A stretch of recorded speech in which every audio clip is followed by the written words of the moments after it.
Hi everyone, here we are again, Think Differently Thursday, another lovely sunny week, and I'm Helen, this is the Brigette, and I've got Brigette with me this afternoon. Hi Brigette. Hi Helen, it's good to see you at kind of a decent hour rather than our brilliant early morning prayers that we used to get up at the crack of dawn for. We were in a small group together, weren't we? And we start at 6:30 or 7? It was 7 in the end, wasn't it? 7. Yeah, because it was winter. Yes, and during that time we saw the mornings get lighter, didn't we? Yeah, it was good. I think I might do that again. We did it on a Monday morning, didn't we? And it was like start of the week, start of the day. Oh, I liked it. Yeah, it was very good. Yeah, I really loved it. Now, the first thing that or anybody that's listening is going to notice is your accent, Brigette. You're not a Suffolk girl. We can tell that from your accent. South African? Is that right? Yeah, well, grew up in South Africa, but actually born in Rhodesia, as it was at that time, which is now Zimbabwe. So, yeah. Okay, so lots to talk about then. How long have you been in the UK? Sean and I have actually been here since 1993, but we have been backwards and forwards a little bit. So yeah. Yeah, I've known you a few years, and I think you've spent some of those in South Africa and some of those here. Come and go. Yeah, there's a bit of like, oh, Sean and Brigette are back. Yeah, exactly. And then sometimes only Brigette. Yes. So back in the early 90s, what was it that first brought you to the UK? It definitely could not have been the weather. You wouldn't leave South Africa to come to the UK for the weather. So what was the initial thing then? Sean and I, we had been married for a year. And at that time, I used to do horse riding, and I had my horse, and we were actually, this is still in South Africa, we were traveling out to Galaxy, and we passed this combi, which is what we call a people carrier in South Africa. Right. And there was this couple, it was piled high with luggage, and you could see they were just traveling around, and the woman, she had her feet on the dashboard, and they had all the stickers on the vehicle, and it was like, Sean and I passed them, and we looked at them, and we were like, we should do that. We should go for an adventure. We should go travel the world, Right. And that kind of just got us thinking. And then, I had my horse, and I was like, oh, so one day I wanted to travel, and the next day, I can't leave my horse, and now I want to travel. And anyway, it took us about 6 months, and we had friends come out from America. And they said, no, come over, come stay with us. And so it was just over a year of being newlyweds that we went to America first, and we spent 6 months over there. Right. And I had an awesome time. We had very little money, because obviously, we were so young and had just left. Yeah. Yeah, those were the days. And we were working illegally. Don't know if I should say that, but it's the only way we could kind of work our way around the States. And we bought this old Dodge Darts car, and we traveled. I mean, we had 2 sleeping bags, a tent, no pillows, no stretchers, anything. And we just traveled all around the States. Right. And just had an absolutely awesome time. So were you kind of just like working in order to earn a bit of money to move on and stay somewhere else? Oh, that does sound exciting. Yeah, exactly. I mean, and we did jobs like, because America is really strict, because you have to have a green card to work. So we were doing things like, I was cleaning houses, Sean was doing gardening, we were babysitting, managed to get some work doing renovations on properties, and just like and it was literally just so we moved around. Yeah. But the interesting thing was our car, we called her Edna. She was really old, and she used to break down in every single place except in a major city. So like we would be in the middle of nowhere where there's one garage, and they can just charge you the earth because there's nothing else. But we had an absolutely awesome time. And then our 6 months visa was up, So I've always had a British passport because being born in Rhodesia. And so we decided, well, we'd come across to Britain. And the whole idea of when we came to England was to have those kind of pub jobs, go fruit picking, do kind of what we'd done in the States and just move around and work. But we didn't. We ended up getting proper jobs. Okay, yeah. So Sean went back into banking. He worked in investment banking, and I worked for a software company. And we just kind of used our annual leave for travel, and we traveled around Europe quite a lot and saw quite a bit of the UK. Yeah, and just kind of, we were living in London. We had a lovely life, living there and being able to go to shows. And we used to go down Friday nights. We used to meet up with friends and go down on the Thames. They've got the Queen Mary boat, and you used to go down and you could have drinks and dance and just have loads of fun. Sounds like you were just living the dream, Brigette.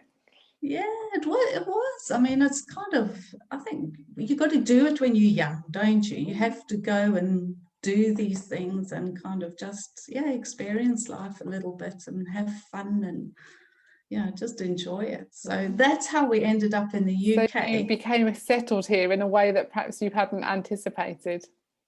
Yeah, exactly. But the whole plan was to go back to South Africa and settle down and have a family. That was the plan. So we had been living here about 4 years, and we decided, we think we're ready. We want to start a family and what have you. So we thought, well, actually, all the books tell you it's going to take about 2 years before you fall pregnant. So we thought, right, we're going to go do a round the world trip. And our little Alexis had other plans for us, and 6 weeks later, I was pregnant. So did you carry on the trip for a bit longer?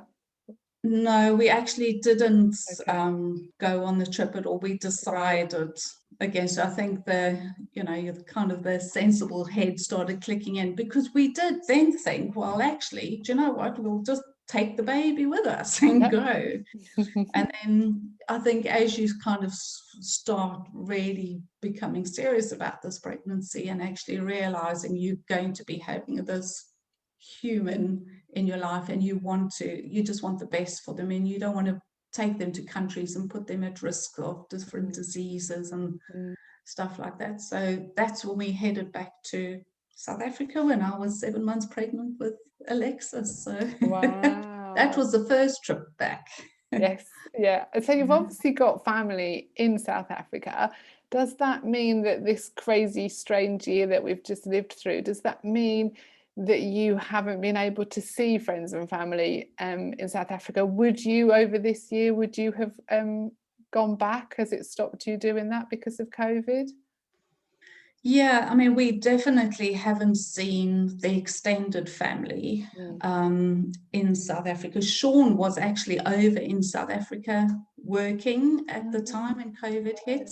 Right. And Alexis was over on holiday at that time as well. So she got locked in because the borders locked just after. I think she got there on the Friday night, and Sunday night the borders locked, because Wade and I were supposed to go like a week later. And we were going to have a family holiday together and go and see all family and friends, but we couldn't travel. And but I'm really, really glad we were locked this side rather than that side, because I've got my mom who lives with us, and she was 93 at the time, so I would have been really worried, because Alexis was stuck there for 3 months before she could get a repatriation flight out. Right. So there would have been, I think we would have been in big trouble. And all this way of communicating, like the world has learnt to Zoom, and we've kind of found all these other ways of communicating and staying in touch with people, but presumably you'd got lots of that in place anyway, just for staying in touch with your friends and family. Is this kind of what you'd been doing, or is this new to you? No, it was new to us. Okay. We had WhatsApp, you kind of keep in touch on WhatsApp, but Zoom was new to us. Right. Interestingly, we've actually got together like family little get-togethers and gatherings at different times. So Sean's brother's son, so our nephew, he's living in China, and we've got Sean's mom and brother living in Port Elizabeth. His sister lives in Cheltenham. We're over here, so we had like Christmas Day. You all have a nice Zoom call, and you know, you're all in your different places. And Alexis was in Germany by that time as well. So you know, you just got this whole family gathering from all over. And I think that's what's been so great about it, hasn't it? That in many ways, even though we've been at a distance or not been able to see people, I think in some ways this time has brought people together, hasn't it? And just like, families almost making routine of meeting up on Zoom. I've got friends that are still now, you know, every Saturday afternoon, it's what their family do, spread around the country. But it's kind of started some new habits, I think. I guess, I don't know, like rural Suffolk is pretty family based, I think. But you obviously haven't had that experience of having family around you, and you're talking about them being spread around. And where is Alexis now? Is she Germany? She's in Germany, so she's in Germany. So, and you talked you talked about Sean being in South Africa some of the time whilst you were still back here. So you guys must, in a sense, be like experts at doing long distance relationships and in some way making that work. That's been a big part of life, hasn't it? To be in close relationship with people that aren't always nearby. How have you done that? Have you had to be really intentional about setting time apart, or is it little and often and just making sure you talk about the little things as well as the big things, or has it been a nightmare? Look, it wasn't really, it's not nice being apart. And it only actually happened in 2015 when we were back in Cape Town. Well, when I say back, we had just moved to Cape Town, the first time we'd lived there, but back in South Africa. And Sean was asked to work for this company, and they actually sent him off to Switzerland. And that was the first time we started like being apart. And it's funny, actually, the other day I was saying to Alexis, do you know what? Your 18th birthday was the last time we were actually living as a family together. Because, you know, Sean was then away, and, you know, we've obviously got together and had birthdays and Christmases together and what have you. But actually living as a unit, that her 18th was the last time we did that, and she's going to be 24 this month. So a long time, isn't it? But the trying to make it work, I think, you know, in some ways Sean and I as a couple, we grew closer together because we had to really make that effort. We did spend, both of us actually spent, I think, individually praying about it a lot as well, about keeping us together as a family, keeping us strong. Our faith grew individually, but then when we were together, we were able to really connect and understand and share things. But I think it is about making it work, you know, and it's your choice. You can either, you know, you live separate lives, so you just get on and do separate lives, or else you share absolutely everything.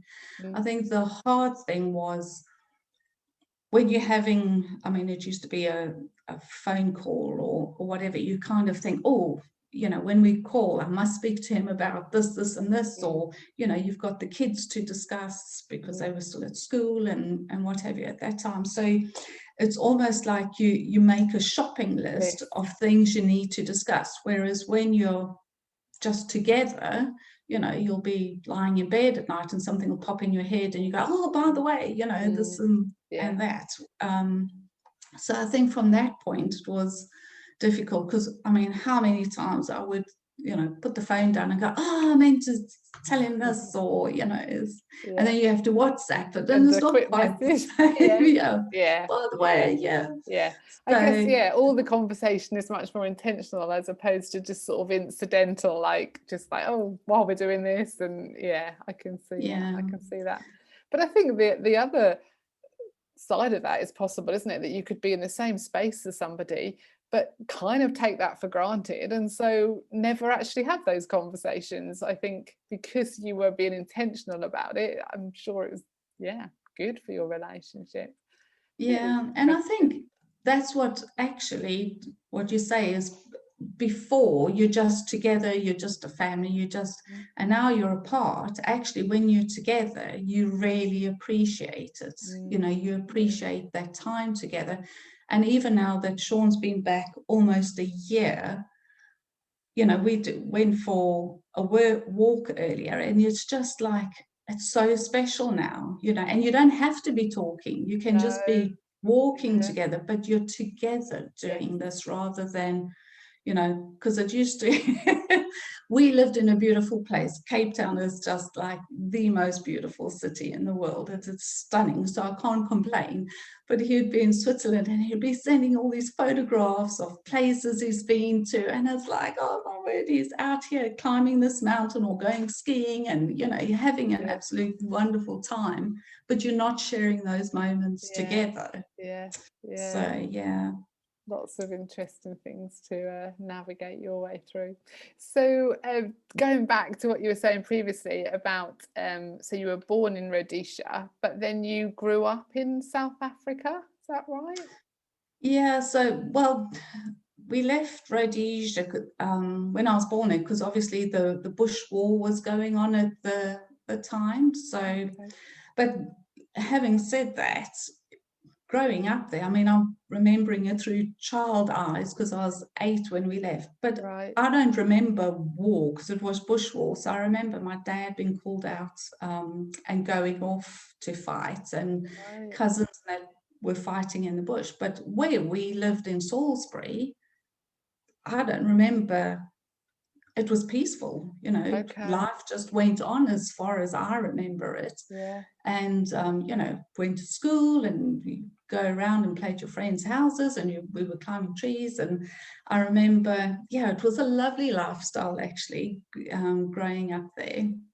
I remember my mom and her one sister, we caught the train up to the Victoria Falls, and went through all the rainforest, and did a trip on the Zambezi River, and it was lovely. And another time we went to visit the same sister. She lived in a place called Ngezi, because the African names are just brilliant, aren't they, for the towns.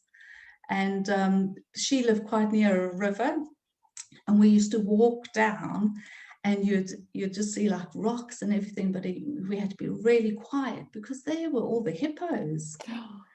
And they would just be like there, and the next thing you just see them open their mouths, yawning, and so I really love that side of things. And it's a very just growing up there, and we grew up close to, although we weren't in the same towns, we saw family and cousins, and I'm an only child, but my extended family is huge.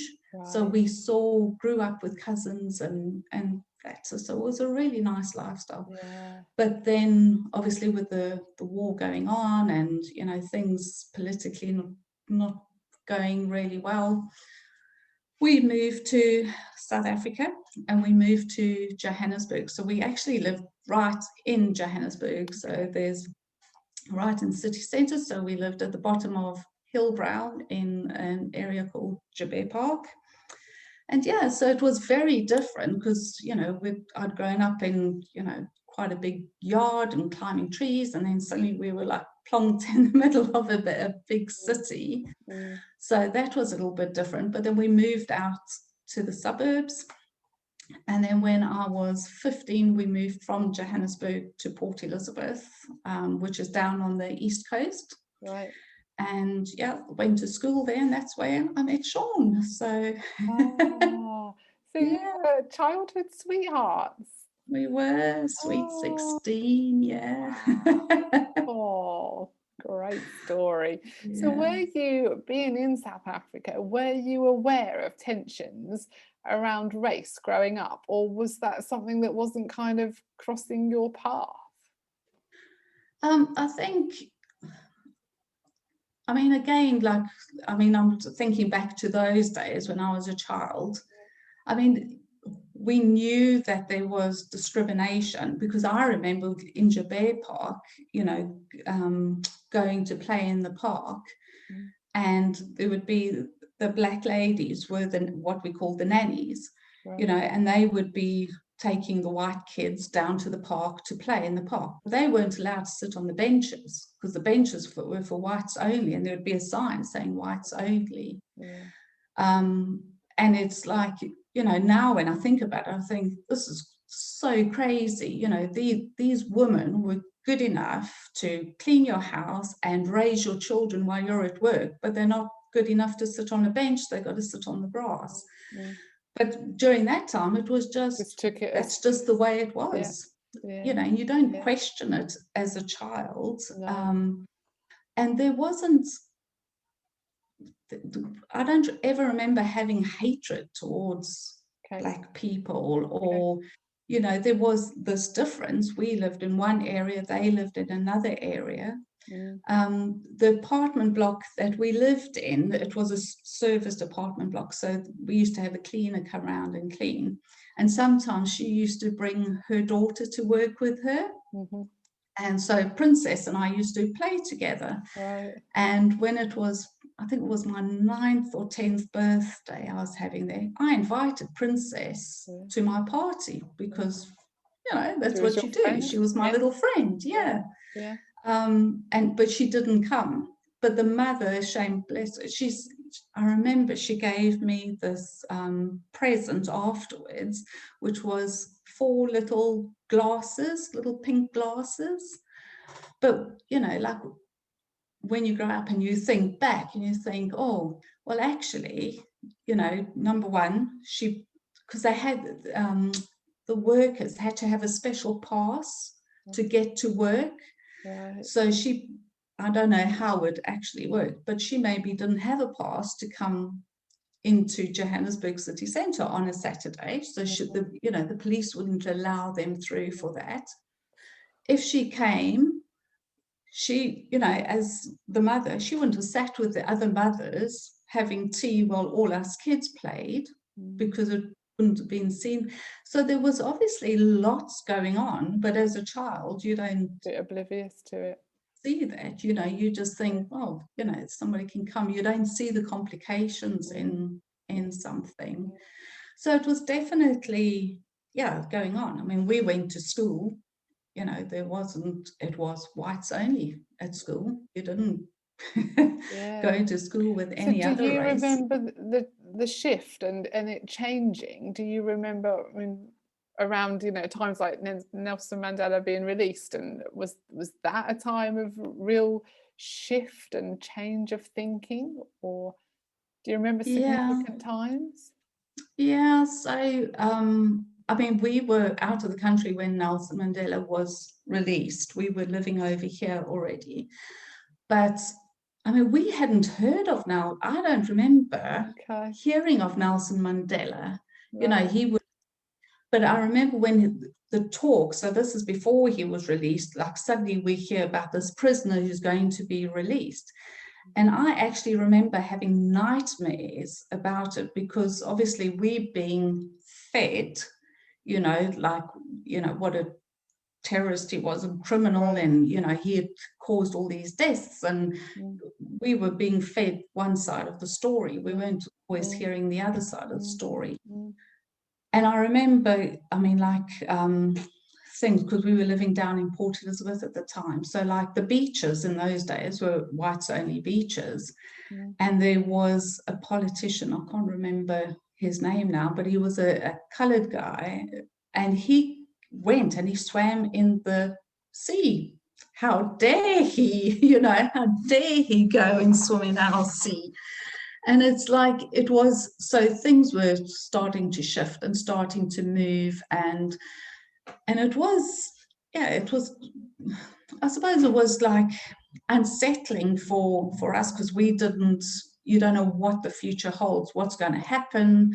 I mean, we had seen things happening in Zimbabwe, and you kind of just get fed all these different stories, and you've got different people's points of view. But I think people are just frightened of the unknown. You kind of just think, oh, all these people are going to start moving into your area, and it's kind of things like that. But even from, I think, the Black person's perspective in South Africa, the people living there, they were being fed stories about the whites, and so that aggression was definitely there, but it was being fed to us, and I think it was being built up in us.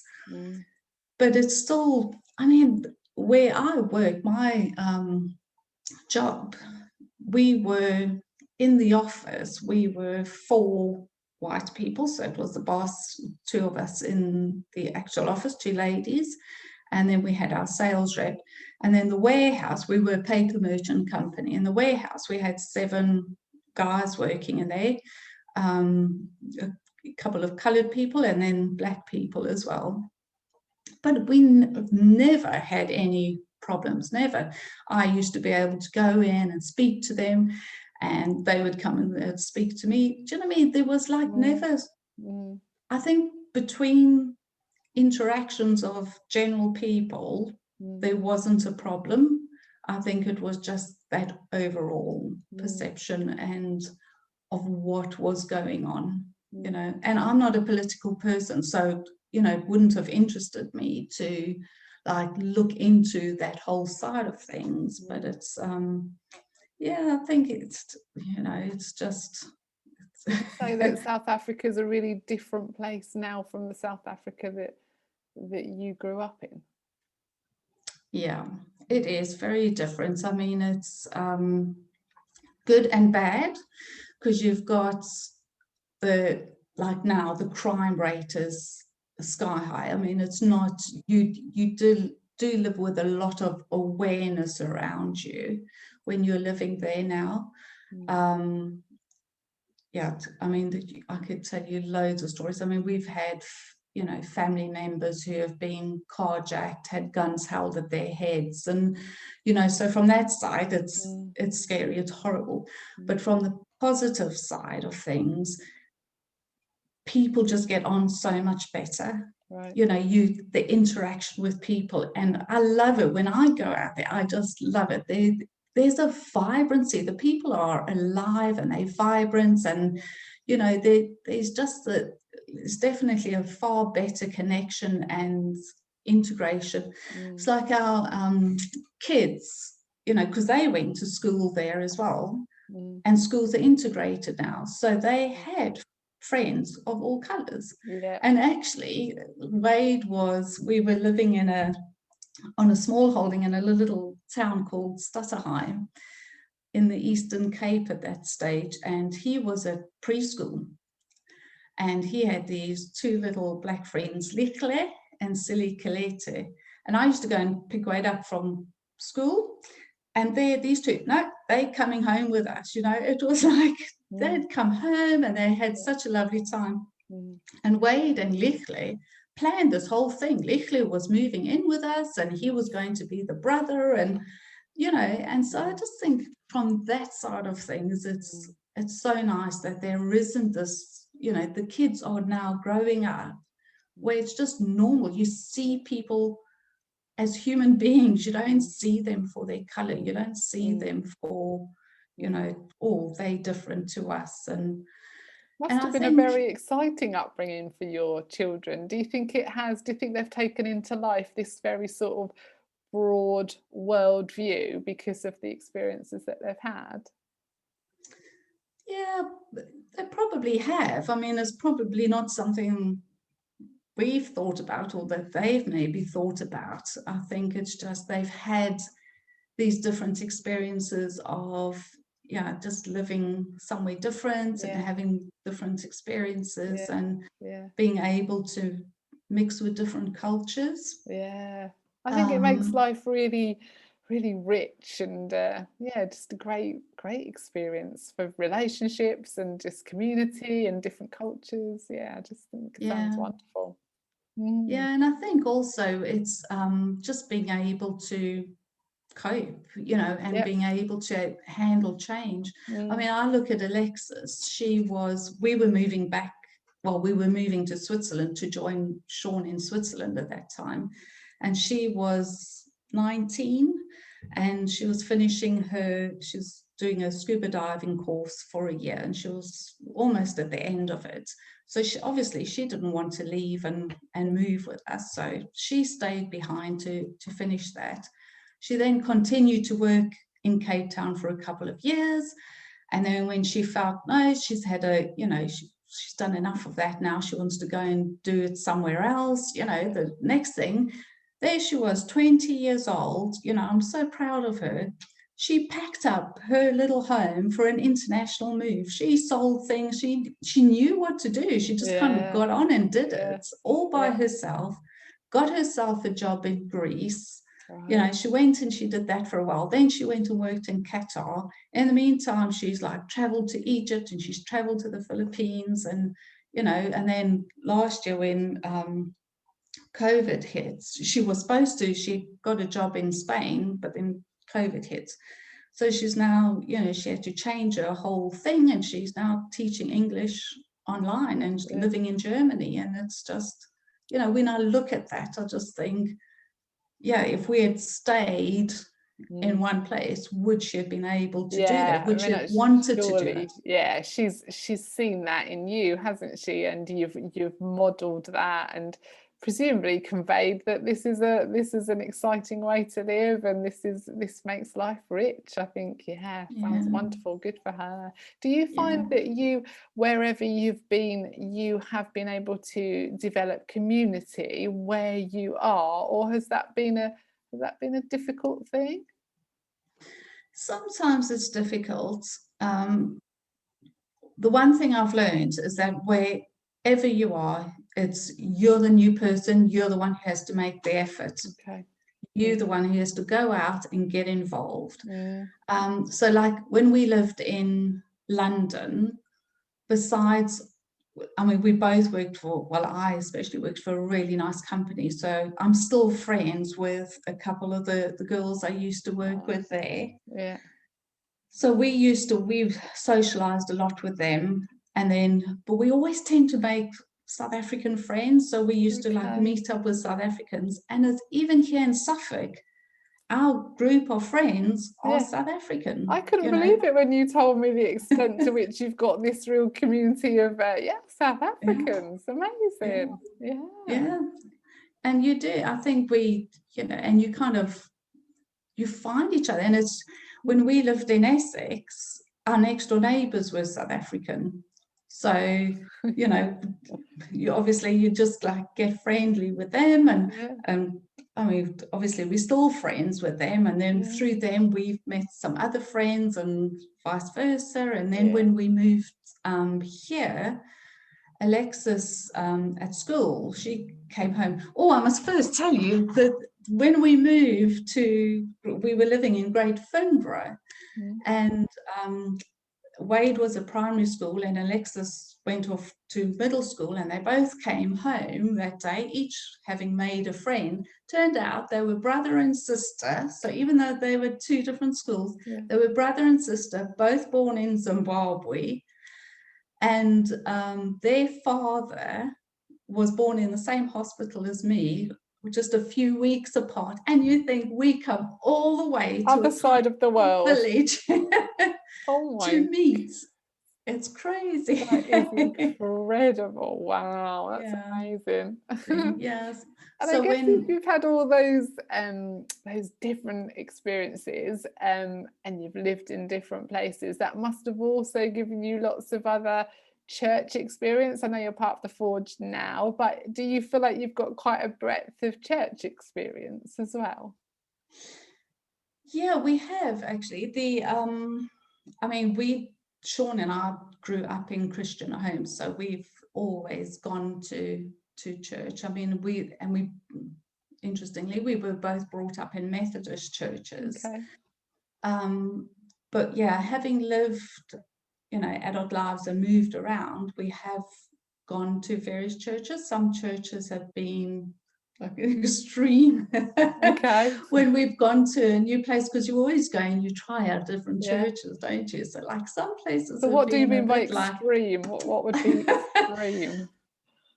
well, yeah, so like the one church we went to, and we went in and they started praying, and they prayed and they prayed and they prayed and they prayed, and like people were just shouting out prayers from all over, and we were like standing there and just thinking, we've never been to a church where you stand and pray for 45 minutes and people Wow. just Yeah. shouting out different prayers. And Yeah. so you have to find a church that you feel comfortable in and you feel like you can grow from that church. Yeah. So one of the things, obviously, like with Sean being in Switzerland and in South Africa, he was going to different churches. And then when we joined him in Switzerland, we went along to that church. And that was interesting because it's actually a German church, but then they used to have an English service in the evening. So we used to go along to that. And it was just,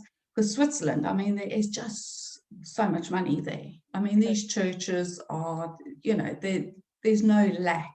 So their Christmas service was just like, it was like going to a West End show. It was just absolutely incredible. It was like amazing. But they do, yes, the church has a lot of money, but they do give a lot. They go out and, their community works and stuff that they do is incredible. And in Cape Town, Sean belonged to a really lovely church. He absolutely loved it, had a wonderful small group. And of course, when he came back, because now church is online and small groups were on Zoom, so I got to meet the small group and, we kind of joined in them. Nice. We used to listen to his church service. And then we did a couple of courses through his church as well, which was really amazing nice. that's what this time has kind of led us to be able to do. It's incredible. I know. Fantastic. Yeah, exactly.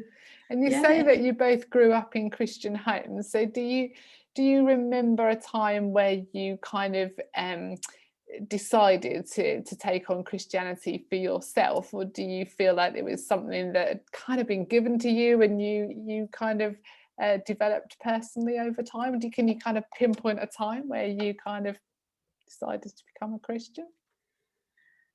No, I often think I wish I had this like amazing story. You hear people and they just go like they had that kind of lightning bolt moment of, when they felt it.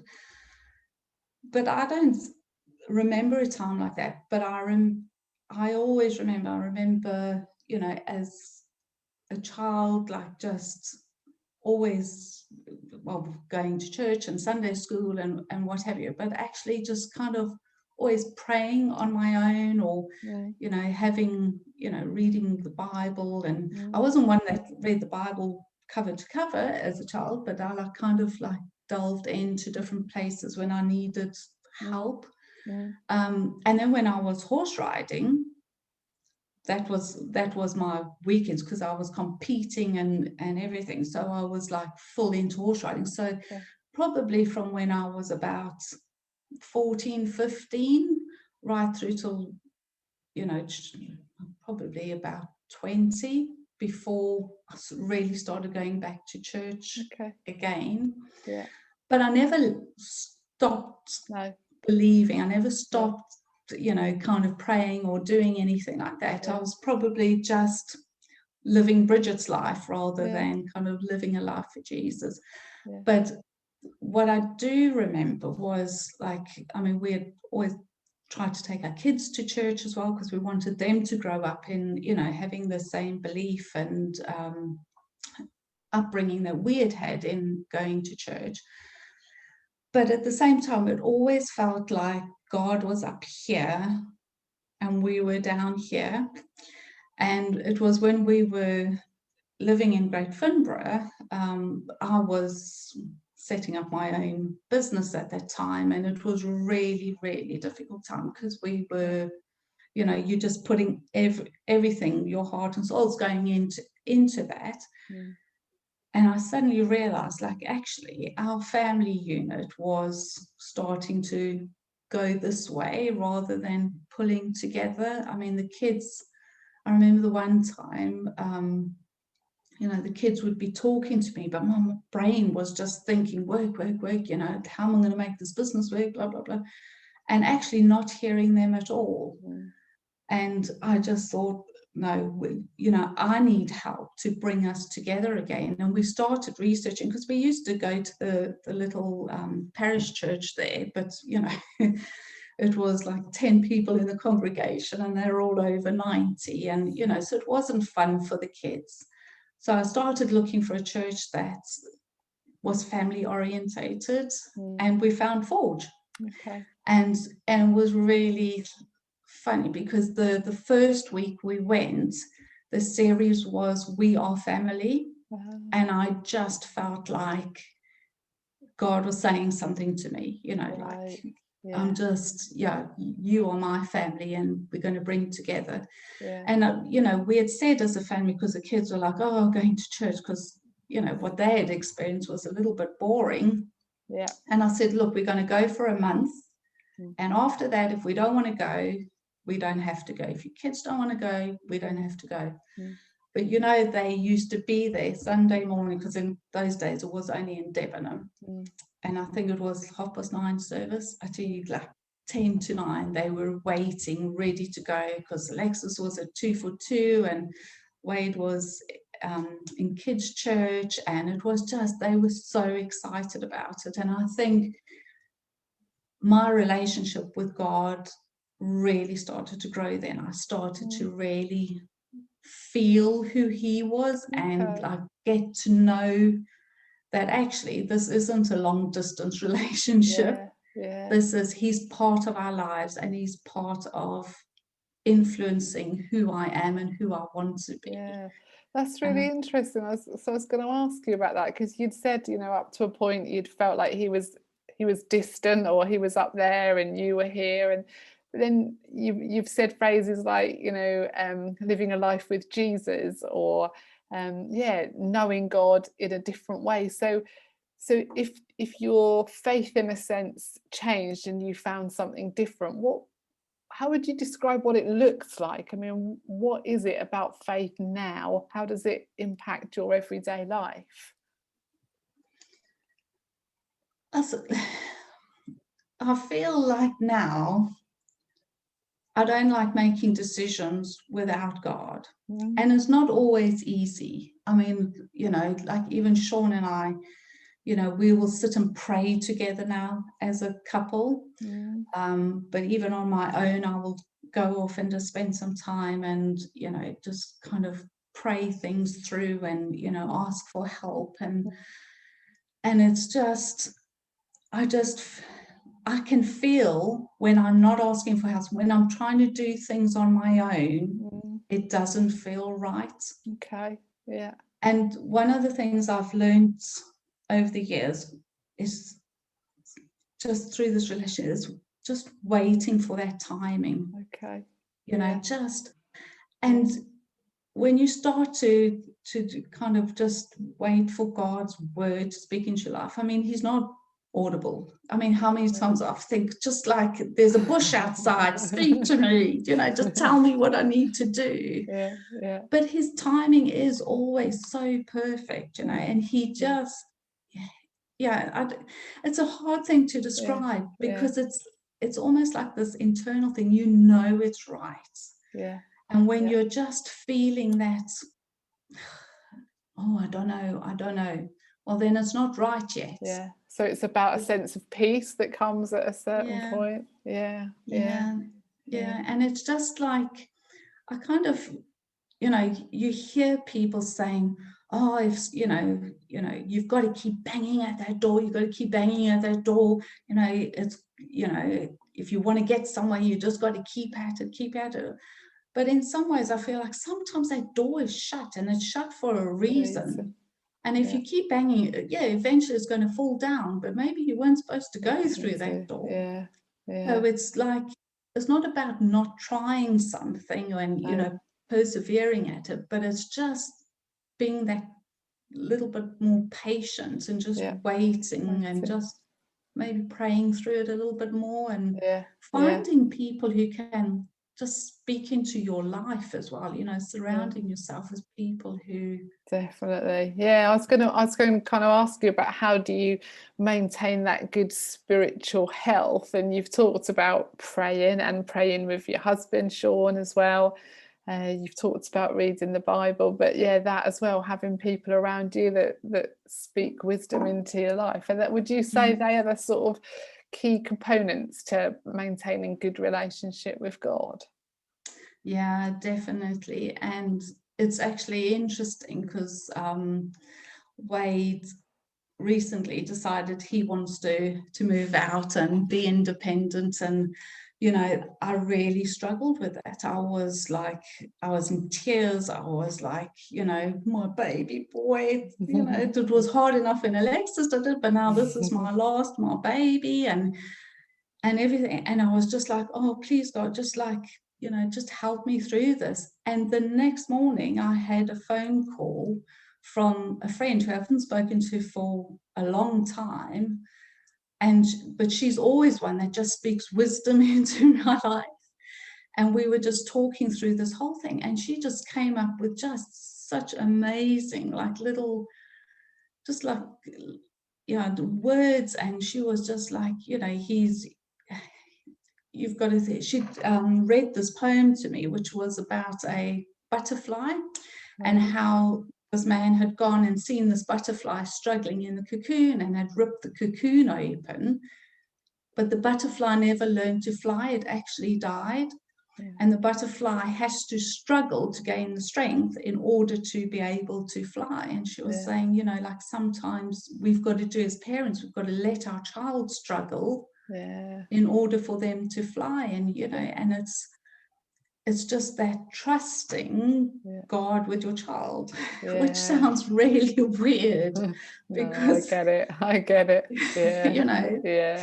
And I think it's just, you just have certain people who say, on our morning prayer group as well, at the end, Kim just spoke some things to me as well, and it's like this sense of peace that just kind of flows through you, and it almost, it gives you goosebumps, and it's like, that's the Holy Spirit actually speaking to you, not that person, it's coming through them. So he speaks in so many different ways, doesn't he?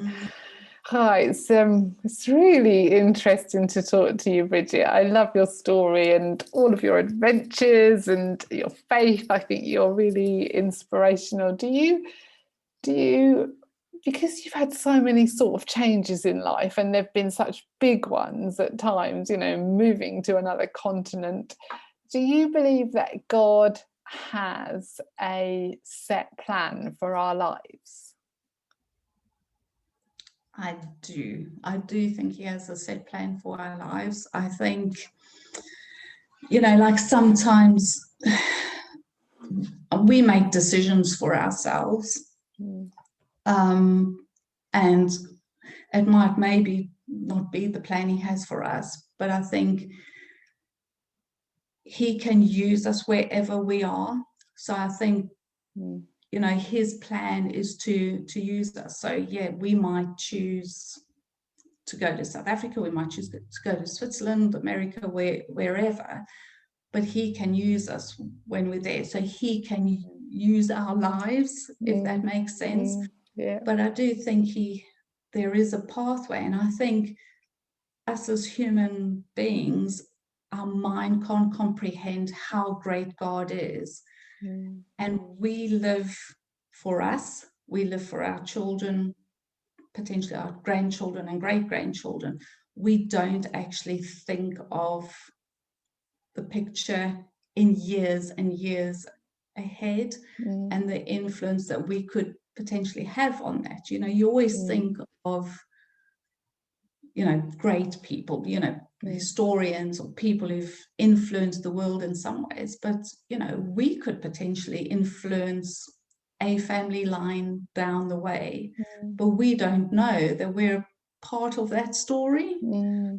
So I think he uses us in whatever way he can, and we just unaware of it sometimes. And, you know, and I think that's when it comes down to our choices, when we make good choices and bad choices. It's like when he can use us and when he can't use us, and, you know, what plan he has for our lives. And yeah, I mean, he has good plans for our lives. He doesn't want us to all be suffering. We've got to learn, we've got to be disciplined at times, but, you know, he wants good stuff for us, and he wants us to be a blessing to other people as well. So yeah, absolutely. We ought to wrap up. It's been so lovely to talk to you. Just in finalising, one last question. I'll make it a light one. So if you could bring something from South Africa to England that you think we all should taste and eat because it's so amazing, what would it be? Biltong. Which is? What's that? It's just dried meat, but it's just absolutely delicious. And it's funny. What is it? Dried what? Dried meat. It's cured dried meat. So it's like beef jerky, but so much better. So much better. It's that is something everybody has to try. And I know, because I have given colleagues of mine before, and they like, it tastes like an old shoe. And I'm like, well, I've never eaten an old shoe, but it doesn't taste like an old shoe. Oh well, we'll all look out for it. Oh, thank you. I really appreciate you chatting to me today. It's just really wonderful to hear a bit more about your life, and to learn from you as well. So thank you for joining me. I'm really grateful for your time. Enjoy the rest of your evening. Thank you, and thank you for having me. It's always lovely chatting with you, Helen. I'd enjoy it. Great. Thanks, Brigette. See ya. All right, take care. Cheers. Bye.